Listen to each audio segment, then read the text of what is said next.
ஓம் கணேசாய நமக. பணிவளர்ந்த வணக்கத்துடன் உங்கள் யோகா விஜய்.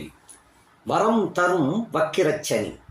கடக ராசி நேயர்களுக்கு என்ன வரத்தை தரப்போகின்றார் என்பதை பற்றி சுருக்கமாக பார்க்கலாம். இவர் கும்ப ராசியில தான் இன்னும் இருக்கிறாரு. அட்டமத்து சனி இன்னும் விலகவில்லை.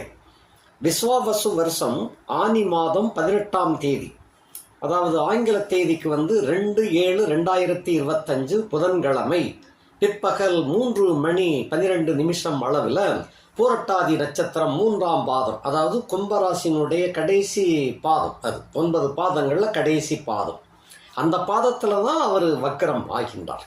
அன்றைய தினம் 2/7/2025 பூரட்டாதி 3ஆம் பாதத்தில் வக்கரிக்கின்றார்.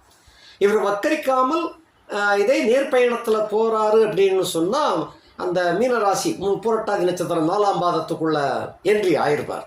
அப்படி ஆகவில்லை. சூரியனுடைய குறிப்பிட்ட எல்லைக்கு உட்பட்டு இவர் இருக்க வேண்டும் என்ற காரணத்தை ரீதியாக அவர் கும்ப ராசியிலேயே பூரட்டாதி நட்சத்திரம் 3ஆம் பாதத்தில் வக்ரம் ஆகிவிடுகின்றார். இந்த வக்ரமானது 21/8/2025 பூரட்டாதி 2இல் வக்ரம் ஆகின்றார். 3/10/2025 பூரட்டாதி 1ஆம் பாதத்தில் வக்ரம் ஆகின்றார். நிறைவாக 17/11/2025 பூரட்டாதி நட்சத்திரம் 1ஆம் பாதத்தில் வக்ர நிவர்த்தி அடைந்து நேர்கதி பயணமாக அதிசார ஓட்டமாக மறுபடியும் பூரட்டாதி 1லிருந்து 2, 2லிருந்து 3, 3ஆம் பாதத்தை முடிஞ்சு 4ஆம் பாதத்தில் அடி எடுத்து வைக்கக்கூடிய அந்த சமயம் எப்போ அப்படின்னு சொன்னால் 2026ஆம் ஆண்டு மார்ச் மாதம் 6ஆம் தேதி அன்றைய தினம் மீன மகா சனிப்பெயர்ச்சி அப்படின்னு நடைபெறும். அதுதான் திருநள்ளாறில் அப்போ கொண்டாடுவாங்க.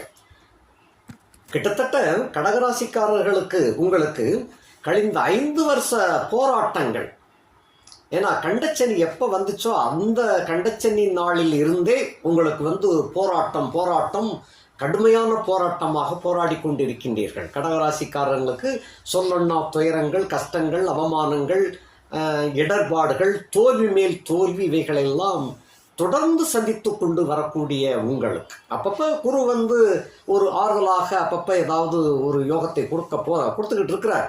இருப்பினும் அந்த கடகராசிக்கு கடகராசி சிம்மராசிக்காரங்களுக்கெல்லாம் அந்த சனி அட்டாக் வந்துச்சுன்னு சொன்னால் பயங்கரமாக இருக்கும். மற்ற ராசிகளை விட கடகராசி சிம்மராசியும் சனி அட்டாக் பண்ண ஒரு கணக்கு வந்துச்சுன்னு சொன்னால் பயங்கரமாக அட்டாக் பண்ணுவார். அதாவது எந்த அளவுக்கு தாக்க முடியுமோ அந்த அளவுக்கு தாக்குவார். அதுதான் அதுலேயும் குறிப்பாக சிம்மராசிக்காரங்களாவது கொஞ்சம் முரட்டுத்தனத்தோட தாக்கு பிடிப்பாங்க. கடகராசிக்காரங்களுக்கு அந்த அளவுக்கு முடியாது. ஆக படு துயரங்களை சந்திக்கக்கூடிய காலகட்டமாக இருக்கும். கடகராசியில் பிறந்தவர் தான் ஸ்ரீ ராமச்சந்திரமூர்த்தி. அவருக்கும் இந்த சனி விட்டு வைக்கல. அவரும் வனாந்தரங்களில் அலைஞ்சு திரிஞ்சு படாத பாடுபட்டார். இறைவனை அந்த பாடுபடுத்தக்கூடியவர் பிற மனுஷங்களுக்கு என்ன பாடுபடுத்துவார், அப்படிப்பட்ட தாக்கத்தை உண்டு பண்ணக்கூடியவர் இந்த சனி. பெரும்பாலும் சனி அப்படின்னாலே அட்டாக் அப்படின்னு தான் இருக்கும். அது யோகம் அப்படிங்கிறதெல்லாம் ஒரு வாழ்க்கையில் 30 வருஷத்துக்கு ஒரு 3 தடவை யோகத்தை கொடுப்பார். மற்ற காலங்களில் எல்லாமே பெண்ட் எடுத்துக்கிட்டு தான் இருப்பார். அதனால தான் சனி அப்படின்னாலே எல்லாருமே பயப்படுறது. ஏதாவது பேசிக்கிட்டு இருந்தால் கூட 7.5 போட்டு போயிட்டான்டா அப்படின்னு சொல்கிறதெல்லாம் இதுக்காகத்தான் சொல்கிறது. இது போக மற்ற கிரகங்கள் கொடுக்கக்கூடிய கஷ்ட நஷ்டங்களை கூட சனி மேலே தூக்கி போட்டுருவாங்க. என்னன்னு தெரியாது. அதனால் சனியை பிடிச்சிட்டான் அப்படின்னு ஆட்டி படைக்குது அப்படின்னு சொல்லுவாங்க. இந்த அட்டமத்து சனி அப்படின்னு சொன்னாமே ஏகப்பட்டவைகள் நட்டமாக தான் இருக்கும். அட்டமத்து சனினாலே நட்டத்தை கொடுக்கறது.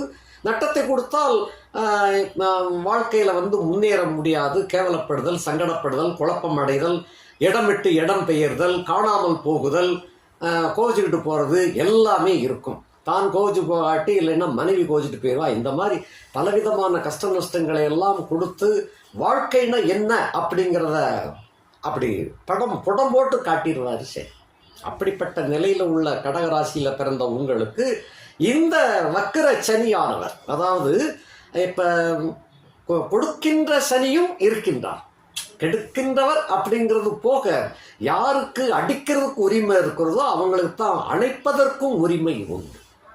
அணைக்க உரிமை உண்டு என்றால் அடிக்கவும் உரிமை உண்டு, அடிக்க உரிமை உண்டு என்றால் அணைக்கவும் உரிமை உண்டு. அந்த கோணத்தில் இவர் அள்ளி கொடுப்பதிலும் பெரிய வள்ளலாக திகழக்கூடியவர். அப்படிப்பட்ட சனி பகவான் கிட்டத்தட்ட கடகராசியில் பிறந்த உங்களுக்கு இந்த 2/7/2025 அட்டமத்து சனியினுடைய மொத்த தாக்குதல்களும் விடுபடக்கூடிய காலகட்டம் வந்து விட்டது அப்படின்னு சொல்லலாம். இப்போ மீனத்துக்கு போனால் அட்டமத்து சனி விடுபட்டு விட்டதுன்னு சொல்கிறோம் இல்லையா, அது இப்பவுமே தொடங்கி விட்டது போல நீங்கள் எண்ணிக்கொள்ளலாம். அந்த அளவுக்கு உங்களுக்கு சில சகாயங்களை வழங்கக்கூடிய வகையிலே, அதாவது அட்டமத்து சனியினால் ஏற்பட்ட கஷ்டங்களெல்லாம் விலகக்கூடிய ஒரு காலகட்டமாக இந்த 2/7/2025 பிறக்கின்றது. இந்த வக்ரம் என்பது அது போக இதில் முக்கியமான சங்கதி என்ன அப்படின்னா, வரம் தரும் அப்படிங்கிறது வக்கரமானதுக்காக மட்டும் கிடையாது. இந்த தலைப்பு வந்து வேற மாதிரி போட்டிருக்கணும். குரு பார்வை பார்த்த அந்த மாதிரி கணக்கு, குருவின் பார்வை ஏற்பட்ட வக்கரச்சனி, அந்த சனி வரம் தரக்கூடியவர் அப்படிங்கிறத கொண்டு வந்திருக்கணும். தலைப்பு வந்து வேற மாதிரி போட்டிருக்கணும். அதாவது குருவின் பார்வை பெற்ற வரம் தரும் வக்கரச்சனி இந்த மாதிரி போட்டிருக்கணும். போடலை. அது உங்களுக்கு கண்டிப்பாக இது பொருந்தும். குருவின் பார்வை பட்டதனால தான், திரும்பவும் சொல்கிறேன், அவர் வக்கரமானதுக்காக மட்டும் இந்த கடகராசியில் பிறந்தவங்களுக்கு நல்லதை செய்ய போறாருங்கிறது கிடையாது. குருவின் பார்வை பட்டதனால். இப்போ 8ஆம் இடத்துல சனி இருக்கிறாரு, அவரோட ராகுவும் சேர்ந்துக்கிட்டார். ஒரு கருப்பன் அட்டாக் பண்ணாலே தாங்க முடியாது. 2 கருப்பர்கள் அட்டாக் பண்ணாங்கன்னு சொன்னால் உயிரே போகக்கூடிய அளவுக்கு அவ்வளவு வேதனைகளும் சோதனைகளும் நிறைந்து காணப்படும். இப்படிப்பட்ட இடத்துல தான் சனி வக்கரம் ஆகின்றார். சனி வக்கரிக்கும் பொழுது ராகு வந்து ஆஃப் ஆயிடுவார். அந்த வீட்டில் தான் அவர் ராகு இருக்கிறார். ராகு எந்த வீட்டில் இருக்கிறாரோ அந்த வீட்டினுடைய ஆதிக்கத்தை அவர் ஆட்டோமேட்டிக்காக பிடிங்கிடுவார். அவன் என்ன கொடுக்குறோம் நம்ம பிடிங்கிடுவோம் அப்படின்னு பிடிங்கிடுவார். உனக்கு அடிக்க தெரியலப்பா, நான் அடிக்கிறேன் பாரு அப்படின்னு சொல்லி அப்படி அடிக்கிறவன். அதே சமயத்தில் அந்த வீட்டுக்காரர் வந்து வக்கரம் அடைந்து விட்டால் அந்த ராகுவோ கேதுவோ ஆஃப் ஆயிடுவான். இது இயல்பான ஒன்று. இப்போ வக்கரம் அடைந்து விட்டால், வக்கரம் அடைந்தவரை குரு பார்வை இடுகின்றார். இதுதான் முக்கியம். இந்த குரு பார்வை பார்க்கின்ற காரணத்தினாலையும், அதே போல அட்டமத்தினுடைய கடைசி எல்லைக்கு வந்துட்டீங்க நீங்க. அந்த சனி வந்து கடைசி எல்லைக்கு வந்துட்டார். இனி வந்து எப்பயுமே சனி கெடுக்கின்ற நிலையில் இருக்கும் பட்சத்தில் அவர் வீட்டை விட்டு விலகும் பொழுது போக்கு சனி போக்கை கொடுத்து விட்டு யோகத்தை தருவார்னு அர்த்தம். போக்கு சரியாக இருக்கக்கூடியவர் அந்த போக்குத்தன்மையை விலக்கிவிட்டு யோகத்தை கொடுப்பார் அப்படின்னு ஒரு கணக்கு உண்டு. 7.5 சனி ஆனாலும் சரி, அட்டமத்து சனி கண்டச்சனிக்கு அப்படி கிடையாது. ஏன்னா கண்டச்சனி முடிந்தால் அட்டமத்து சனி தான் வரும். அப்போ அந்த இடத்துல வந்து கண்டச்சனி முடியும் பொழுது யோகத்தை கொடுப்பாருன்னு சொல்ல முடியாது. கண்டச்சனி கழிந்து அட்டமச்சனிக்குள்ள நுழைஞ்சிருந்தார். அட்டமச்சனி முடிஞ்சாதான் அது நார்மல் சனிக்கு வராது. அப்போ அட்டமச்சனி முடியும் காலகட்டத்தில் ஒரு மனிதனுக்கு பீடையை விலக்கிவிட்டு யோகத்தை கொடுப்பதில் அவர் வல்லவராகவும் விளங்குவார். ஆக கடகராசியிலே பிறந்த உங்களுக்கு சனியினுடைய அட்டமச்சனியினுடைய அந்திம காலம் வந்து விட்டது. ஸோ அந்த சனீஸ்வரன் வந்து உங்களுக்கு கெட்டதை ஒழித்து கெட்டதை போக்கு காட்டி விட்டு யோகத்தை வழங்கக்கூடிய காலமாகவும் அது மாறுகிறது. இது போக அவர் வக்ரம் அடைந்து விட்டார். அது போக குருவின் பார்வை எங்கே விழுகின்றது? யாருக்கு? சனிக்கு மட்டுமல்ல, அங்கு அவரோடு சேர்ந்திருக்கின்ற ராகுவுக்கும் சேர்ந்துதான் குருவின் பார்வை விழுகின்றது. குருவின் பார்வை பட்டதனாலே 2 கெட்டவர்களும் 2 முரடர்களும் ஆஃப் ஆயிட்டாங்க. அவங்க ஆஃப் ஆயிட்டாலே உங்களுக்கு வேண்டிய யோகம் கிடைக்க பெற்று வழியை மறித்து நிற்கிறாங்க. அவங்க விலகிக்கிட்டாலே இங்கே உங்களுடைய போக்கில் நீங்கள் போய் என்ன காரியத்தை சாதிக்கணுமோ சாதிச்சுக்கிடுவீங்க இல்லையா? அதே கட்டம் தான். இதை திரும்பவும் வேற கணக்கில் ஒன்று சொல்லலாம். எப்படின்னு சொன்னால், இந்த காலகட்டத்தில் இப்போ இந்த சனி வக்ரம் அடைந்திருக்கின்ற இந்த 2/7/2025 இந்த காலகட்டத்தில் குறிப்பாக இவர் வந்து புரட்டாதி நட்சத்திரம் 1ஆம் பாதத்துக்கு ரிட்டர்ன் ஆகி வரும்பொழுது அந்த தேதிக்குள்ளாக 3/10/2025க்கு உள்ளாக நீங்கள் திரு நாகேஸ்வரமும் திரு நள்ளாரும் முறையாக பரிகாரம் செய்து கொண்டு வந்தால் இந்த இடத்தில் சனீஸ்வரனும் ராகுவும் உங்களுக்கு வழியை விடுவதோடு மட்டுமல்ல, உங்களுக்கு பரிசு பொருள்களையும் கொடுத்து அனுப்புவார். இதுகாரம் உங்களுக்கு வந்து கெட்டதை கொடுத்து கொண்டு வந்த சனி ராகு உங்களுக்கு நல்லதையும் கொடுக்க கடமைப்பட்டவர்களாக விளங்குகின்றார்கள். ஆகையினாலே 3/10/2025க்கு உள்ளாக உங்களுக்கு சௌரியப்படக்கூடிய ஒரு தேதி நாட்களில் வந்து திரு நாகேஸ்வரத்தில் போய், அது என்ன கிழமைக்கு போறீங்களோ அந்த கிழமையில் உள்ள ராகு காலத்தில் பாலாபிஷேகம், அதை முடிச்சுவிட்டு சனிக்கிழமையாக இருக்கணும் திருநள்ளார், அங்கே போய் வேண்டிய பரிகாரங்களை பண்ணி கொண்டு வந்தால் இந்த இடம் உங்களுக்கு மிகவும் யோகத்தை செய்யக்கூடிய அருமையான யோகத்தை போயிட்டு வந்ததுலேருந்தே அது வழங்குவார். இதுக்கு ஒரு உதாரணமாக சொல்லலாம். அது சந்திரனுக்கும் சிவனுக்கும் போர் நடக்கும். இந்த போர் நடக்கின்ற பொழுது இவர் ஒவ்வொரு சிவனை எதிர்த்து போரிட்டு யாரும் ஜெயிக்க முடியுமா? இவர் ஒவ்வொரு கலையாக ஒவ்வொரு நாளும் ஒவ்வொரு கலையாக தேஞ்சிக்கிட்டே போவார். தேஞ்சிக்கிட்டு கடைசியில் அந்த 10வது கலை 13வது கலை முடிஞ்சு அடுத்து 14 15ஓட சொல்லி முடிஞ்சு அமாவாசை ஆயிரும். இதை கணக்கிட்டு நாரதர் இவருக்கு ஒரு யோசனை சொல்லுவார். நீ எதிர்த்து போரிடுறது இருக்கட்டும் ஒரு பக்கம், நீ போரிட்டுக்கிட்டே வா. அதே சமயத்தில் ஈசனை இந்த காலகட்டத்தில் அது குறிப்பிட்ட மாலை வேளையில் எல்லோரும் ஈசனை தரிசனம் பண்ணி ஆசீர்வாதம் பெறுவாங்க. அந்த அங்கத்தில் நீ போய் கலந்துக்கோ. கலந்துக்கிட்டேன்னு சொன்னால் உன்னுடைய அந்த உருவத்தை தக்க வைத்து கொள்ளலாம். அதுக்கப்புறம் நீ நடக்கிறத அப்புறம் பார்த்துக்கிடலாம். நீ சண்டையிடுவதற்கு உன்னுடைய உருவம் வேணும். ஆகையினால் ஈசனை சரணாகதி அடையாவிட்டாலும் பரவாயில்லை, அவர் எல்லாருக்கும் ஆசி வழங்கும் அந்த நேரத்தில் நீயும் போய் நில்லு அப்படின்பார். இந்த யோசனைக்கும் மாட்டேன்னு சொல்லுவார் சந்திரன். கடைசியில் ஒரு வழியாக கலைகள் தேஞ்சு போய் ஒன்றுமில்லாமல் போகிறதுக்கு சரி சரணடை சொல்ல இல்லை, நம்ம போய் அவரை போய் தரிசனம் பண்ணத்தானே சொல்கிறாரு மக்களோட மக்களாக அப்படின்னு சொல்லி அந்த தேவாதி தேவர்கள் வரிசையில் இவரும் போய் நிற்பார். நிற்கும் பொழுது ஒவ்வொருத்தருக்கும் ஆசி கொடுத்து வந்தவர் சிவன் இவரை கண்ட உடனே ஆனந்த கூத்தாடி தலை மேலே தூக்கி வச்சு ஆடுவார். என்ன காரணம் சொன்னால், நம்மளை எதிர்த்து எவனும் போரிட மாட்டான். நான் எதிர்த்து புரிய போரினாலே சரண்டராக அடைஞ்சிருவான். அப்படிப்பட்ட நிலையில சந்திரன் என்னை எதிர்த்து போரிட்டான் அப்படின்னு சொல்லி அவர் ஒரு பெருமையாக, அதாவது அதை அந்த செய்யுள்ள அலங்காரமாக சொல்லியிருப்பாங்க. எப்படி சொல்லியிருப்பாங்கன்னா, நம்ம ஒரு குழந்தைய தூக்கி கொஞ்சம் பொழுது அந்த காலை முகத்தில் மிதிக்கும். அந்த மிதிக்கிற அந்த பிஞ்சு பாதங்களை நம்ம முத்தம் கொஞ்சி அணைப்போம். அதுபோல ஈசன் நினைச்சாராம், நம்ம அவனை எதிர்த்து போரிடும் பொழுது ஒரு சிறு குழந்தை நம்மளை காலால் எத்தி மிதிச்சதுன்னா நம்ம பாதங்களை பிஞ்சு பாதங்களை முத்தம் கொஞ்சம் இல்லையா, அது போல அவர் நினைச்சார் ஈசன். அந்த மாதிரி அவர் நினைத்து கொண்டிருக்கும் பொழுது இவர் வரிசையில் ஆசீர்வாதம் வாங்குறதுக்காக வரிசையில் நிற்கும் பொழுது இவருக்கு சிவனுக்கு அது கை குழந்தை போல அவர் நினைச்சு ஆனந்தம் தூக்கி கொஞ்சம் மகிழ்ந்து ஆனந்த கூத்தாடி தலைமையில தூக்கி வச்சு ஆடுவார். அதுதான் ஈசன் தலையில் இருக்கக்கூடிய ஜடாமுடியில் அந்த சந்திர பிறை இருப்பதை காட்டுவாங்க. இந்த அதோடு மட்டுமல்ல, ஆனந்த கூத்தாடி உனக்கு என்ன வேணும் கேளு, நான் தாரேன் அப்படிம்பார். என்னை எதிர்த்து நீ சண்டை போட்டு இன்னமும் இருக்கிறியப்பா, பரவாயில்லப்பா அப்படின்னு சொல்லி உனக்கு என்ன வேணும் கேளு அப்படிம்பார். உண்மைதானா அப்படிம்பார். உண்மைதான், என்ன வேணுமோ கேளு தாரேன், என்ன கேட்டாலும் தெரியல, என்ன கேட்டாலும் தாரேன் அப்படின்றார். மாறக்கூடாதே, மாற மாட்டேன் அப்படின்றார். அப்போ எனக்கு பழைய உருவத்தை கொடுங்க அப்படின்பான். ஒவ்வொரு கலையாக தேஞ்சு போயிடுவான். கடைசியில் என்ன கேட்பான்னா, எனக்கு பழைய உருவத்தை கொடுமா. ஆஹா, அடிமடியிலே கை வச்சுட்டானே, இப்படித்தான் சிவன் பெருமான் அப்பப்போ மாட்டிக்கிடுவார், வரத்தை கொடுத்துட்டு மாட்டிக்கிடுவார். ஆக என்கிட்ட வர வாங்கின தச்சப்பிரத செல்ல உனக்கு சாபத்தை கொடுத்துருக்குறான், இதில் நான் தலையிட முடியாதாப்பா அப்படின்பான். என்ன கேட்டாலும் தாரே அப்படின்னு சொல்லிட்டியே, எனக்கு இது உருவம் தான் வேணும், வேற ஒன்றும் வேண்டாம் அப்படின்றான். இது தர்ம சங்கடமாக இருக்குது, என்ன செய்யலாம் அப்படின்ட்டு யோசிப்பார். யோசித்து ஒரு முடிவுக்கு வருவார். சரி, இதுக்கு ஒரு எக்ஸம்ஷன் தாரேன் அப்படின்னு, நீ என்னத்தையும் பண்ணு, எனக்கு உருவத்தை கொடுத்தா போதும் அப்படிம்பாங்க. அப்போ அவன் சாபம் பலிக்கட்டும், நான் கொடுக்குற சாபம் பலிக்கட்டும், என்கிட்ட எப்போ சேர்ந்து அதுலேருந்து வளர்ந்து வர கடவாயாக முழுமையாக வரும்போது அவன் சாபம் பலிக்கட்டும், அது தேஞ்சு போய்கிட்டே வரும். அவன் சாபமும் சாதாரண சாபம் கிடையாது. என்கிட்ட வர வாங்கி ஒரு மொத்தத்தில் வரத்தை வாங்கி வச்சுக்கிட்டு இருக்கிறேன். ஆக என்கிட்ட வரம் நான் கொடுத்ததுக்கு உண்டான மரியாதை போயிடக்கூடாதுப்பா, அது சிவனுடைய பக்தன் அவன் அப்படிங்கிறதுனால அவன் சாபமும் பலிக்கும், இதுக்கு சம்மதமா அப்படின்பான். அதாவது எக்ஸம்ஷன் தான் கொடுக்குறான், அந்த விதியை கொஞ்சம் மாற்றி அமைத்து கொடுக்குறானே தவிர இட்டது தான், அதில் ஒன்றும் பண்ண முடியாது.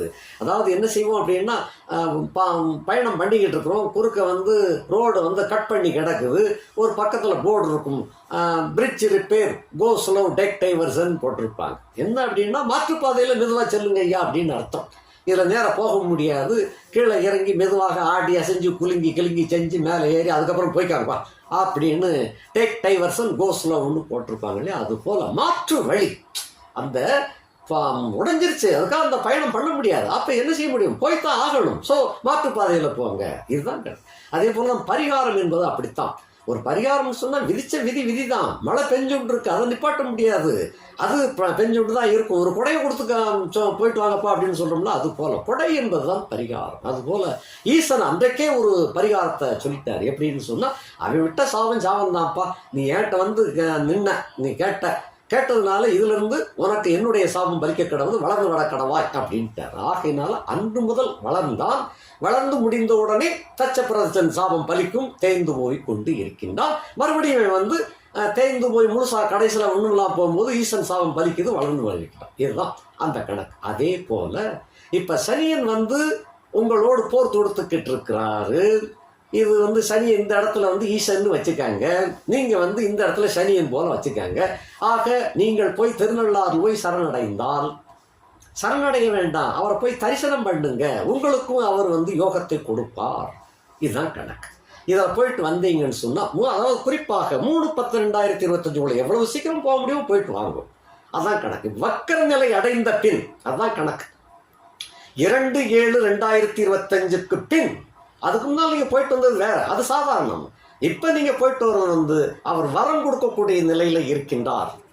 அந்த வரம் தரும் வக்கிர நிலையிலே இருக்கின்ற காரணத்தினால் அந்த கட்டத்தில் போனீங்கன்னா நிச்சயமாக உங்களுக்கு வழிவிடுவதோடு மட்டுமல்ல, உங்களுக்கு பரிசையும் தருவார். ஆனந்த கூத்தாடலாம், நன்மைகள் பெறலாம், யோகத்தை பெறலாம். இது என்னுடைய கணக்கு. என்னுடைய கணக்கு அனுபவ கணக்கு இதெல்லாம். அதனால இந்த வரம் தரும் வக்கரச்சனி இந்த காலத்தில், அந்த காலம் முடிஞ்சதுக்கப்புறம் போகக்கூடாது. அது 3/10/2025 போயிட்டு வந்துருக்கு. என்னென்ன நவாம்சையில் சனி நீசமாவார். வக்கரகதியில் புரட்டாதி 1 போகும் பொழுது நவாம்சையில் சனி நீச நவாம்சத்தை அடைவார். அந்த காலகட்டம் அருமையான யோகத்தை கொடுப்பார். வாரி வழங்கும் வள்ளல் என்பதை அந்த கட்டத்தில் நீங்கள் புரிஞ்சுக்கிடலாம். ஆகையினாலே 3/10/2025 நீங்கள் போயிட்டு வாங்க. போயிட்டு வந்தீங்கன்னு சொன்னால் அந்த அதிசயத்தை நீங்கள் காணலாம். அந்த வரம் அட்டமச்சனியாக இருந்தாலும் யோகம் நம்மளுக்கு கிடைக்கின்றது என்பதை நீங்கள் நிச்சயமாக உணர்வீர்கள். கண்டிப்பாக போயிட்டு வாங்க, பலன் பெறுவீர்கள். இனி நம்ம வரிசையாக பார்க்கலாம். கடகராசியை பொறுத்த மட்டும் படாத பாடு படுத்திட்டாரு. இனி நல்லது செய்கிறதுக்கு உண்டான வழி அந்த சனி பகவானுக்கு குருவின் அருளால் கிடைக்கின்றது.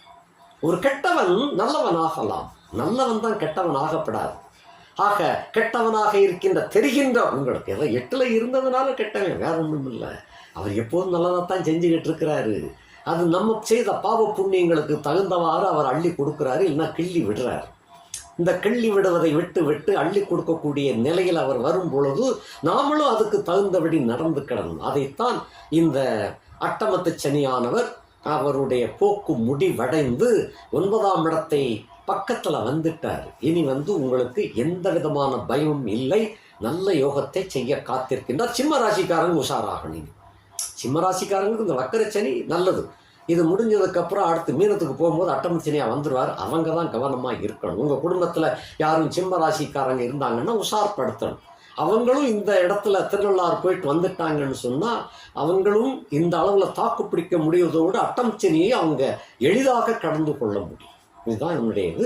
இனி வரிசையாக பார்க்கலாம். 1ஆம் இடத்துக்கு 8ஆம் இடத்திலே வக்கரமாகி அந்த குருவின் பார்வையை பெற்றிருக்கின்ற காரணத்தினாலேயும் அங்கே ராகு இருந்து அவரையும் குரு பார்க்கின்ற காரணத்தினாலும் இந்த இருட்டு என்பது விலகி விடுகின்றது. மர்ம முடிச்சு அவிழ்க்கப்படுகின்றது.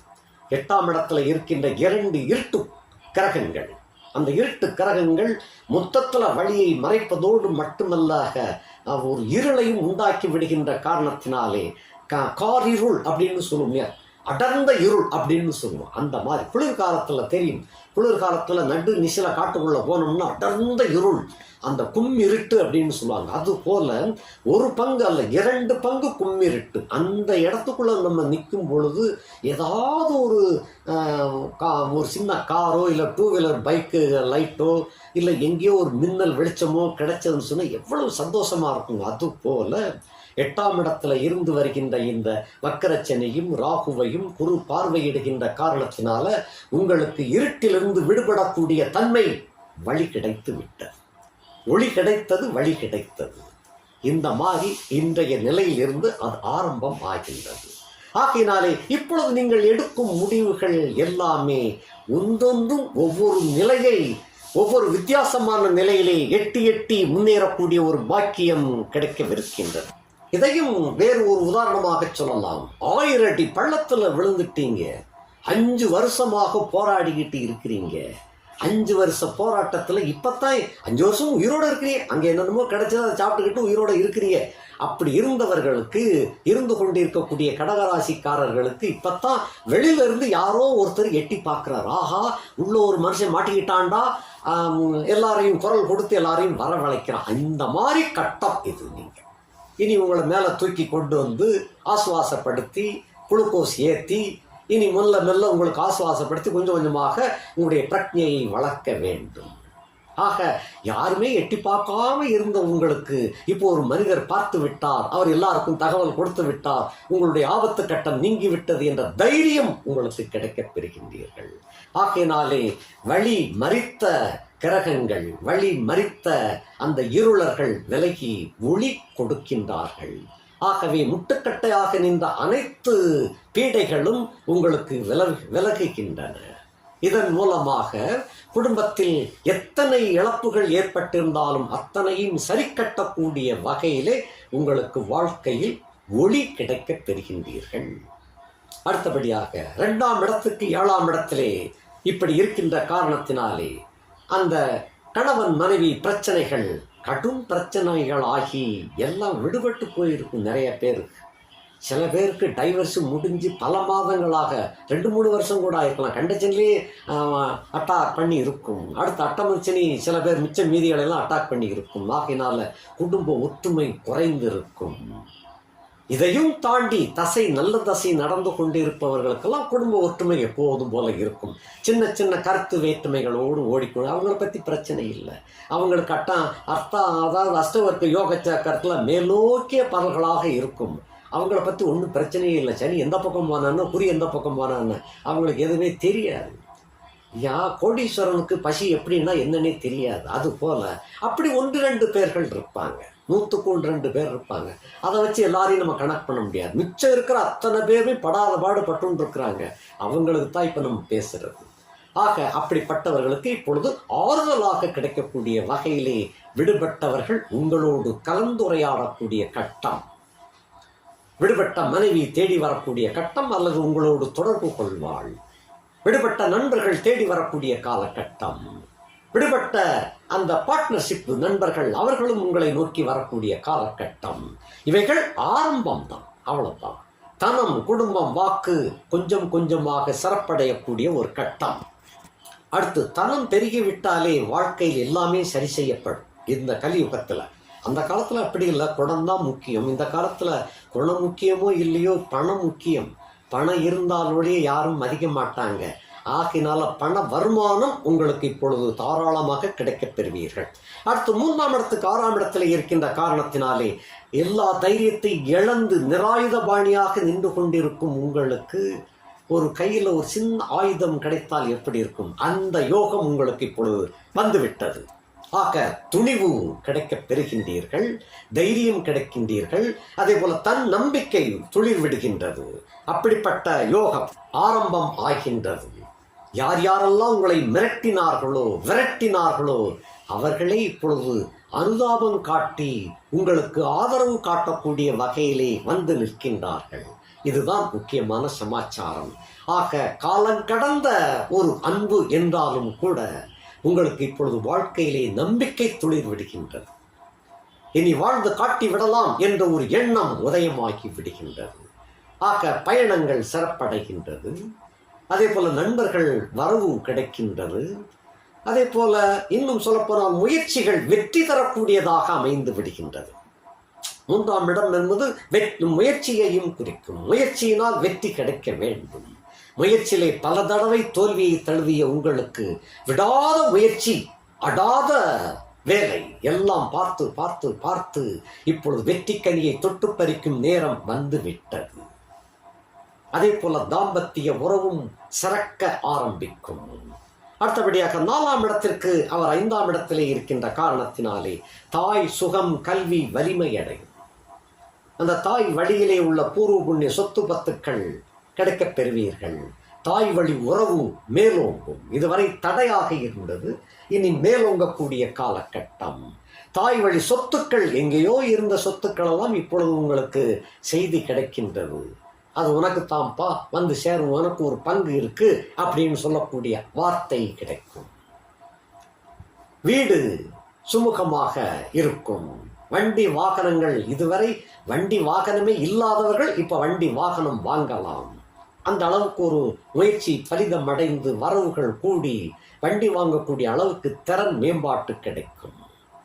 அடுத்தபடியாக அந்த ஏற்கனவே வண்டி வாகனம் உடையவர்கள், வீடு உடையவர்களுக்கு பழுதடைந்த நிலையிலே இருந்தது, இவைகளெல்லாம் சரி செய்யப்படுகின்றது.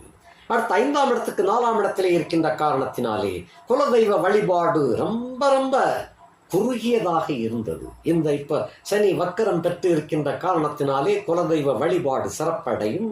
அதில் இருக்கின்ற குறைகள் விலகி நலம் விளையக்கூடிய காலகட்டம். பிள்ளைகள் பெருமை பெறுவார்கள். பிள்ளைகளுடைய சுபகாரியங்கள்லாம் சிறப்பாக நடக்கக்கூடிய காலகட்டம். மதி யூகம் நன்றாக செயல்படும். போட்டித் தேர்வுகளிலே வெற்றிகளை அடையக்கூடிய ஒரு வாய்ப்பு திண்ணம் வந்துவிட்டது. ஆகையினாலே இதுவரைக்கும் எழுதிய அந்த போட்டித் தேர்வுகளை விட இப்பொழுது எழுதுகின்ற போட்டித் தேர்வு உங்களுக்கு சாதகமாக அமையக்கூடிய கட்டம். எல்லாருக்குமே சந்தர்ப்பம் சாதகமாக இருக்க வேண்டும். அந்த சந்தர்ப்பம் சாதகமாக இருந்தால் வான்முட்டிய வெற்றியை பெறுவீர்கள். அப்படிப்பட்ட யோகம் வந்துவிட்டது. அடுத்த 6ஆம் இடத்துக்கு 3ஆம் இடத்திலே இருக்கின்ற காரணத்தினாலே கடன் சத்துரு நோய்கள் கட்டுப்பாட்டுக்குள்ளே இருக்கும். தொல்லையை கொடுத்து வந்தவர்கள் எல்லாம் விட்டு விலகிச் செல்லக்கூடிய காலகட்டம். உங்களுக்கு வரவேற்பை தருகின்ற காலகட்டம். அவர்களே சில சமயம் சப்போர்ட்டாக வந்து நிற்பாங்க. அந்த மாதிரி அமையும். 7ஆம் இடத்திற்கு 2ஆம் இடத்துல சனி ராகு இருந்து குருவின் பார்வையை பெறுகின்ற காரணத்தினாலே இந்த வக்கரச்சனியானவர் இழந்த மனைவியை மீண்டும் கொண்டு வந்து சேர்ப்பிப்பார். இழந்த நண்பர்கள், மனைவியினால் வரக்கூடிய வருமானங்களும் வந்து சேரும். இப்போ மனைவி கணவன் எல்லாரும் சேர்ந்து தான் இருக்கிறீங்க. ஆனால் மனைவிக்கு வர வேண்டிய ஏதோ ஒரு பங்கு தடையாக இருக்குதுன்னா இந்த வக்கரச்சனி அதை வாங்கி கொடுத்துருவார். நிச்சயமாக கொடுப்பார். மனைவியின் மூலமாக யோகம் பெறுகின்றீர்கள். தனம் குடும்பம், மனைவியினுடைய தனம் குடும்ப வாக்குங்கிறதா 2ஆம் வீடு. 7ஆம் இடத்துக்கு 2ஆம் வீடு. இதுல குருவின் பார்வையப்பட்ட வக்கரச்சனி வந்து அனைத்து யோகங்களையும் ஈர்த்து கொடுக்கக்கூடிய வல்லமை உடையவர். எல்லாம் வெற்றி கிடைக்கும். 8ஆம் இடத்துக்கு 1ஆம் இடத்துல இருக்கின்ற காரணத்தினாலே ஆயுள் தீர்க்கமாக விளங்கும். 9ஆம் இடத்துக்கு 12ஆம் இடத்திலே இருந்து வருகின்ற காரணத்தினாலே தோப்பனாருக்கு ஏற்பட்ட நோய் நொடிகள் விலகும். செல்வங்கள் வளரும். தொழில்துறை முன்னேறும். தோப்பனார் வர்க்கத்திலே இருந்து வந்த ஆரோக்கிய குறைவெல்லாம் விலகி நல்ல ஆரோக்கியம் பெறக்கூடிய யோகம். நல்ல குரு உங்களுக்கு அமைவார். அந்த குருவின் ஆலோசனைப்படி, உங்களுடைய வழிகாட்டுதலின்படி வாழ்க்கையிலே வெற்றி பெறுகின்றீர்கள். அடுத்தபடியாக 10ஆம் இடத்திற்கு 11ஆம் இடத்திலே இருக்கின்ற காரணத்தினாலே வேலை வாய்ப்பு தேடிக்கொண்டிருப்பவர்கள் கட்டாயம் நிச்சயமாக 17, 11, 25க்குள்ள வேலை வாய்ப்பு நிச்சயமாக அமையும். மேலும் அந்த அரசு உத்தியோகத்திற்காக காத்து கொண்டிருப்பவர்களுக்கும் சரி, இதெல்லாம் இந்த நவம்பர் மாதத்துக்குள்ள கண்டிப்பாக வழங்கி விடுவார். இதெல்லாம் வெற்றி உறுதி. ஆக இப்பொழுதே நீங்கள் அட்டமச்சனி விலகிறது போல தான் வேலை செய்யும். கவனமாக நல்லபடியாக யோகத்தை அனுபவிக்கலாம். தொழில் உத்தியோகம் செய்து கொண்டிருப்பவர்களுக்கு ஏற்கனவே ரொம்ப படாத பாடுபட்டு வீங்கி போயிட்டீங்க. தாக்கு பிடிக்க முடியல, படுத்துட்டீங்க. இப்போ எந்திரிச்சு நிற்கக்கூடிய அளவுக்கு வல்லமை கிடைக்க பெறுகின்றீர்கள். புதிய தெம்பு கிடைக்கும். புதிய பேராற்றல். எப்பயுமே மனசு வந்து எல்லா நேரத்திலும் ஒன்று போல இருக்காது. திதியும் நட்சத்திரம் மாற மாற மன ஓட்டங்களும் மாறிக்கொண்டே இருக்கும். கொஞ்ச நேரத்துக்கு முன்னால ஆயாசமா படுத்திருந்த உங்களுக்கு திடீர்னு எப்படித்தான் வந்துச்சோ தெரியல, அவ்வளவு சுறுசுறுப்பு அடைந்து விட்டீர்கள். காரியத்துல கண்ணாய் இருந்து வெற்றி பெறக்கூடிய ஒரு அமைப்பு. இந்த 8ல் சனி இருந்தாலும் சரி, சனி தசை நடந்து கொண்டிருப்பவர்களும் சரி, முதலில் காரியத்தில் கண்ணாக இருக்க வேண்டும். காரியம் நம்மளுடைய காதலி என்று காத்திருக்க வேண்டும். அப்படி இருந்தால் அந்த காரியம் உருப்படும், வெற்றி பெறும். இப்படித்தான் இருக்க வேண்டும். அட்டமச்சனையோ சனி புத்தியோ சனி தசையோ நடந்து கொண்டிருக்க அத்தனை ராசிக்காரர்களுக்குமே சொல்றேன். அவங்கெல்லாம் காரியத்தை முதலில் காதலிக்க வேண்டும். தன்னுடைய வேலையை காதலிக்க வேண்டும். அதுக்கடுத்துதான் மனைவி மக்கள் எல்லாமே அப்படி கொண்டு போனால் வெற்றி நிச்சயமாக இலகுவாக முடியும். ஆக 10ஆம் இடத்துக்கு 11ஆம் இடத்திலே சனி வக்கரித்திருக்கின்ற காரணத்தினாலும் குருவின் பார்வையை பெற்றிருக்கின்ற காரணத்தினாலும் தொழில் உத்தியோகம் வல்லமை பெறுகின்றீர்கள். உத்தியோகத்திலிருந்து வந்த சிரமங்கள் விலகும். உத்தியோகத்தில் சக ஊழியர்களால் ரொம்ப கேவலப்படுத்தப்பட்டிருப்பீங்க. இப்போ அவங்க எல்லாமே கூனி குறுகக்கூடிய வகையிலே உங்களுடைய செயல்பாடு வெற்றி பெறும். அதை இப்போ நீங்கள் தைரியமாக இருக்கக்கூடிய காலகட்டம், உங்களுடைய கம்பீரத்தை காட்டக்கூடிய காலகட்டம். இப்படிப்பட்ட யோகம் வக்கரச்சனி வழங்குகின்றார். 11ஆம் இடத்துக்கு 10ஆம் இடத்திலே இருக்கின்ற காரணத்தினாலே லாபங்கள் இதுவரையும் தோல்வி மேல் தோல்வி. அதனால லாபங்களே இல்லை. இருந்தால் ஓட்டிக்கிட்டு வந்தீங்க, சும்மாவாவது திறந்து வைக்கணுமே, திறந்து வச்சுக்கிட்டு இப்போ லாபங்கள் கிடைக்கக்கூடிய காலகட்டம் வந்து விட்டது. தொட்டது தொலங்கும் விளங்கும், அப்படிப்பட்ட வெற்றியை உங்களுக்கு தருகின்றார். அடுத்து 12ஆம் இடத்திற்கு 9ஆம் இடத்திலே இருக்கின்ற காரணத்தினாலே அயன சயன போக பாக்கி எல்லாமே தடப்பட்டு போச்சு. அட்டமச்சினி எப்போ வந்துச்சோ அப்பவே எல்லாம் சொல்லி முடிஞ்சது. இப்ப அவைகளெல்லாம் திருப்பி தரக்கூடிய வகையிலே வக்கரச்சனி வந்திருக்கின்றார். ஆகையினால உங்களுக்கு அட்டமச்சனி இனி இல்லை. அட்டமச்சனி விலகி நல்ல சனிக்கு வந்து விட்டீர்கள், பொங்கு சனிக்கு வந்து விட்டீர்கள். வாழ்க வளமுடன். நன்றி, வணக்கம்.